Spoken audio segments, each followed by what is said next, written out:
Hello दोस्तों, आज हम समझेंगे कि आईएफआरएस 16 और इंड एस 116 में लीज एग्जम्पशंस क्या-क्या है। So under IFRS 16 there are two lease exemptions available. One is a short-term lease and second one is the low value assets. Okay, so let's understand what is short-term lease. तो standard क्या बोलता है, अगर आपका जो tenure है, जो lease term है, वो अगर लेस देन 12 मंथ्स है तो फिर उस केस में आप उसको शॉर्ट टर्म लीज का एग्जम्पशन अवेल कर सकते हो। अभी लीज टर्म आपको डिटरमाइन करना है कि कौन सा पीरियड है, नॉन कैंसिलेबल लीज है, रिन्यूअल पीरियड है, अगर एक्सटेंशन आप अप्लाई करने वाले हो तो। ओके, तो ये अगर पीरियड छोटा है मीन्स लेस देन 12 मंथ्स है तो आप उसमें शॉर्ट टर्म लीज का एग्जम्पशन अप्लाई करोगे। सेकेंड है अंडरलाइंग असेट का वैल्यू बहुत लो है, मतलब आप मान लीजिए कि छोटे छोटे असेट्स है जो आपको आप लीज पे लेते हो तो नॉट नेसेसरी आप उसका लीज अकाउंटिंग करोगे क्योंकि उसकी वैल्यू ही बहुत छोटी है।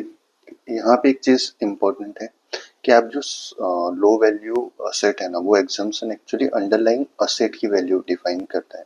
सो अगर अंडरलाइंग असेट की वैल्यू लो है तभी आप ये एग्जम्पशन अप्लाई कर पाओगे। एक बार आपने एग्जम्पशन अप्लाई कर दिया और फिर अगर कॉन्ट्रैक्ट में कोई मॉडिफिकेशन होता है जिससे एग्जम्पशन में भी रिवोक हो सकता है तो उस केस में आपको फिर से असेस करना पड़ेगा कि आप उस एग्जम्पशन के लिए एलिजिबल हो या नहीं हो। लेट्स से आपने आप असेट को रिन्यू ही करवाते जा रहे हो, शॉर्ट टर्म लीज का जो एग्जम्पशन है वो नहीं अवेल कर सकते क्योंकि आपका जो टर्म्स है वो चेंज हो रहा है। ओके, आपके जो अंडरलाइंग अजम्पशंस थे वो चेंज हो रहे हैं। आई होप आपको पता चला होगा कि शॉर्ट टर्म लीज और लो वैल्यू असेट्स का जो एग्जम्पशन है वो क्या होता है।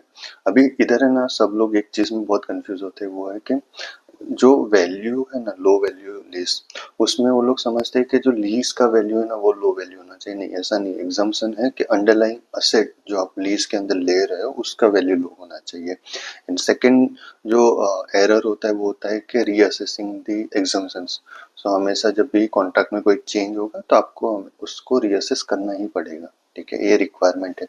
और अगर आपने लो वैल्यू लीज या फिर एग्जम्पशंस लिया तो जो भी आपका रेंटल है वो स्ट्रेट लाइन बेसिस पे आप उसको पीएनएल में चार्ज करोगे over a period of service. So ये अकाउंटिंग ट्रीटमेंट स्पेसिफाई किया हुआ है। आई होप आपको समझ में आया होगा कि एग्जम्पशंस क्या है और इस कब यूज होते हैं और उसको कब रीअसेस करने की जरूरत पड़ती है और अकाउंटिंग ट्रीटमेंट क्या है। Thank you for watching this video.